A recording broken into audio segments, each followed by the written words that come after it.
is anywhere from 2 to 20 years in prison and up to a $10,000 fine. If you have a plea with the state, the court does not have to follow your plea. If for any reason the court does not follow your plea and gives you more than you bargained for, the fact that you entered a plea will not be used against you, and you will be allowed to withdraw your plea. Did you understand?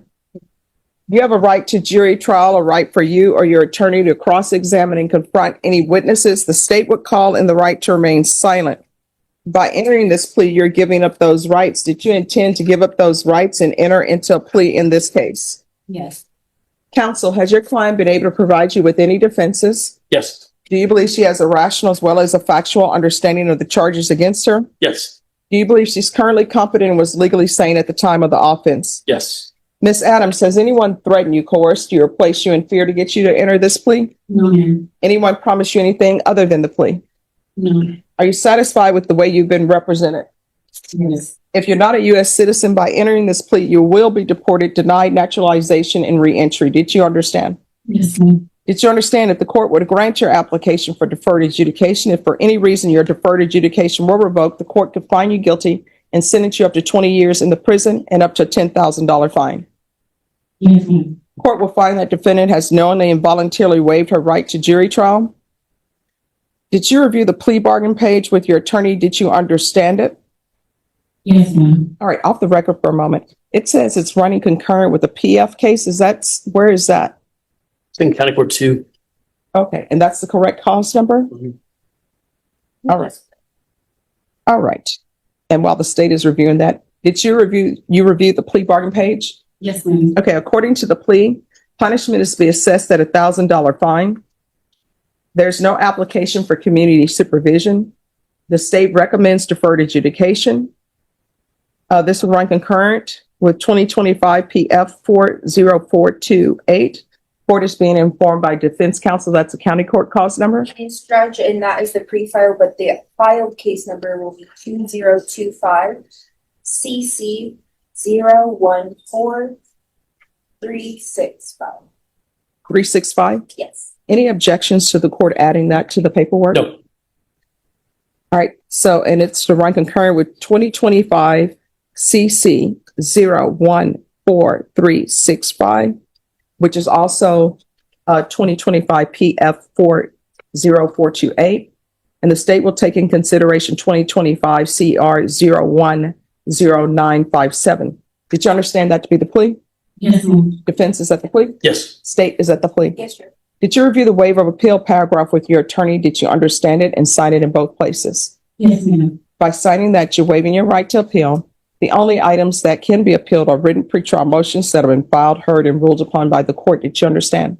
Yes. Counsel, are there any such motions? No. Outside the agreement, the state is recommending that your community supervision be for a term of 5 years. There be a TAP evaluation, 150 hours of community service restitution, no contact with the complainant or 7-Eleven convenience stores, MIC evaluation, referral. Pause right here. This is one of the most important moments in the entire case. The judge is locking in what's called a knowing and voluntary plea. That means once she says yes, there's almost no room to undo this later. Jury trial? Gone. Cross-examination? Gone. Silence? Waived. This is the legal point of no return. Question for you watching. Would you feel comfortable giving up all those rights this fast? To Center for Healthcare Services, MRT, and anger management. Did you understand those were recommendations from the state and the court does not have to follow those recommendations? Yes. Then to the offenses charged, how do you plead? Guilty, not guilty, or no contest? No contest. State any evidence? Yes, Your Honor, state offer states Exhibit 1 and all attachments. No objection. Did you contact the complainant? Yes, Judge. All right, you may be excused. Did you review the waiver and stipulations with your attorney? Did you understand it and sign it in all the appropriate places? Yes. Again, did you understand you have a right to jury trial, a right for you or your attorney to cross-examine and confront any witnesses the state will call, and the right to remain silent? Yes. Did you understand that today the state will be presenting evidence in the form of witnesses' statements, police reports, but most importantly, there will be no live testimony? Did you understand? Yes. Court will find that defendant has knowingly and voluntarily waived and consented to stipulation of testimony and stipulations. Court will accept into evidence states Exhibits 1 and attachments, and the court will review the same. All right, after reviewing state's exhibits 1 and attachments, the court will find there is sufficient evidence to find you guilty. Court will defer finding of guilt as you apply for deferred adjudication. Are you proceeding with sentencing? Yes, sir. Anything you wish to say on behalf of your client? Assessing following the burden. All right, Ms. Adams, they're requesting a referral to Center for Healthcare Services. Have you ever been diagnosed in the past?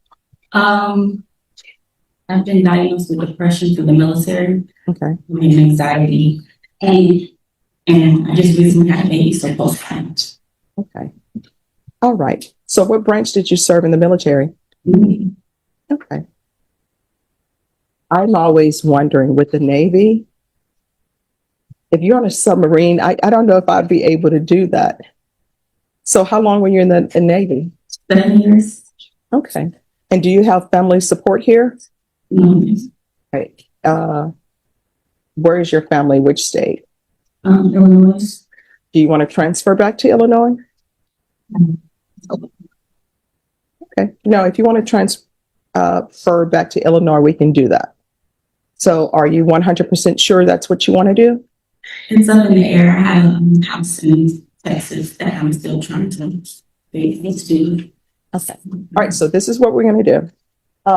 Ms. Abrams, can you see if Veterans Treatment Court is down here? All right. So what we're going to do is we're going to get Veterans Treatment Court. Not necessarily going to place you in Veterans Treatment Court if you don't want it. But if for some reason you're not able to be accepted into that program, they'll be able to give you different type of programs for outreach. Is this an offense that qualifies? That's why I didn't. Oh, It did. I wasn't sure that. Okay. they do a lot on case by case basis. Okay. All right. So do you have any help at home with the baby or anything? So I'm dealing with a CPS case at this current moment, to kind of mitigate some of the symptoms that I have, like with my anxiety and depression. I smoke marijuana. And so I kind of got into trouble with that because I ended up having my daughter at home 7 months ago, and they made me go to the hospital. And one of the questions that they asked was, could I smoke marijuana? I expressed it in this. I had been working on a medical marijuana card prior to me being arrested, but I did get my medical marijuana card, so that's why I wanted to make sure, like during the probation, would that be an issue? Because I do have my medical marijuana card. No, just make sure that you give that to your probation officer, so that won't be an issue, and your attorney can help you get that to him. All right. All right. So does she have any type of priors or no? I don't believe she has any criminal history, Judge. No criminal history? No. All right. So it seems like on this day, everything just converged. It was a bad day, Judge. She found out she had a warrant for an unrelated case due to the leaving court early, is my understanding. So she was having difficulty at that time. Which court was that? They said she left. 7 or 13. One of the two family violence courts. And she didn't have her wallet. She took a can of Coke. Her wallet was outside. So unfortunately she took the can of Coke out, and then she had the money to pay for it. And then that's what happened. Well, I was just having a bad day. Here's the twist. She's technically found on the conviction. That's deferred adjudication. If she succeeds, this never becomes a final conviction. If she messes up, the judge can sentence her all the way up to 20 years without a new trial. High reward, high risk. This is where lives quietly change in courtrooms. No shouting, no drama, just consequences. My bodysuit had broken. Officer Wilson, he's a nice officer here, he came and said, Ms. Adams, you can't walk around like that. He gave me the paperwork to go home. So after I went home, I didn't go home, I had to go sit at a McDonald's while I was with my spouse baby because we only had one vehicle. After that, I walked over to the 7-Eleven and grabbed me a Coke. I realized I left my wallet. But before all of that happened, they called me that I had a warrant out for my arrest because I only came in one court. Okay. And so I was stressed out that day. I'm like, man, I've been dealing with these bail bondsmen. I've been communicating with you guys I got arrested when it was the other way around, but grabbed the coke, me and him get into a physical altercation. He said, I was trying to steal the coke. I explained to him, my wallet is at the McDonald's next door. Can I please grab it? He grabbed the coke. I went back to McDonald's, grabbed my wallet, came back, tried to pay for the coke. He told me to get the F out the door. And I started knocking over a couple pieces of candy, and that's when he called the cops and they came and arrested me. So originally when I took the coke out of the store, he didn't call the police. He just told me to leave. But just so I could show good faith that I wasn't trying to steal the coke, I was just having a mess of the day. I came back in there, so I can pay for it, and that's when I had called a retaliation. All right. This is what the court is going to do. The court is going to sentence you to 2 years deferred adjudication. There's $1,000 fine. That will be probated. Let's do a referral to VTC. Again, it's for them to talk to you. If you decide that's not a program that will be helpful to you, it'll be completely up to your decision. If they want to accept you, just listen and you can talk to them with your attorney and see if that will be a good fit for you. But I think if you're accepted, it will be a good program because one, they'll be able to help you to have, if you want to ultimately transfer to Illinois and help you with any other issues that are happening. So referral to VTC, CPS compliance, field visits 1 time per month until further notice. This is to run concurrent with 2025 PF 40428, which is also 2025 CC 014365. Take into consideration 2025 CR 010957, 150 hours of community service restitution. I'm going to order parenting classes. Once parenting classes are completed, the community service hours will be deemed satisfied. If they're requiring you to do parenting classes on the CPS side, that will count for the parenting classes that I'm requesting. MIC evaluation out of custody. Are you receiving any help through Center for Healthcare Services or anyone? In regards to services, what do you mean? Mental health. Any mental health services? To the VA. All right. So there's to be continued mental health treatment through the VA.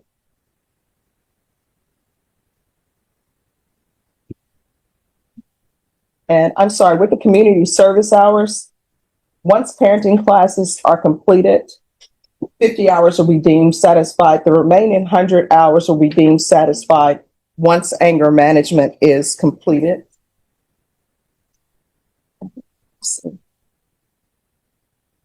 And This is where the courtroom tone shifts. What started as a robbery charge now looks more like a spiral. Mental health, postpartum stress, no prior record, and a veteran background. And watch the judge closely here. This isn't about excusing behavior, it's about deciding whether punishment or structure actually prevents it from happening again. Be honest, do you think this should have ever been charged as a felony in the first place? to be no contact with 7-Eleven convenience stores. So you're going to have to go to somewhere other than 7-Eleven. Probation, is there anything else? I'm just asking him if there's anything else. Proof of employment within 60 days. No employment as a home health care provider or with minors. Is there anything else? And you did say regular reports. Of course I did not, but I appreciate you covering for me. There's to be regular reporting by Zoom or in person and regular random UAs, or she can do a patch. Your attorney will explain to you what the patch is. And she does have, she says, a marijuana card. So she'll be giving that to you. Is there anything else? Is there anything else you need from the court in order to be successful? Can't think of anything at this time. All But right. I will say this, Judge. Yes. While I have been on house arrest, some of the girls, while I was incarcerated, told me that you had a YouTube channel, so I got an opportunity to watch a couple of your videos. Okay. So, and I hope that means that this wasn't, I always tell people, court, yes, can be a scary place, but hopefully people will become educated about what happens in court, how to dress appropriately, how to respond appropriately. So you're currently on GPS? Yes. And is that through this court? Yes, sir. All right, state, do you have any objection to removal of GPS? All right, and remove GPS. All right, did you review the document entitled Trial Court Certification of Defendant's Rights to Appeal with your attorney? Did you understand it and sign it? That's the name. Yes. All right, because this is a plea bargain agreement, because I followed your plea bargain agreement, and because you waive your right to appeal, you do not have the court's permission to appeal. Do you understand? Yes. All right, we can go off the record. So here's the thing. In this court, to be successful on probation, communication is key. If there's an issue, call your probation, let them know about it. If you feel they're not addressing it, you can always come back here and address it with me, all right? All right, good luck. And somebody from Veterans Treatment Court will come down and speak with her. We're going to go handle the county court too, and we'll be right back up. All right, thank you.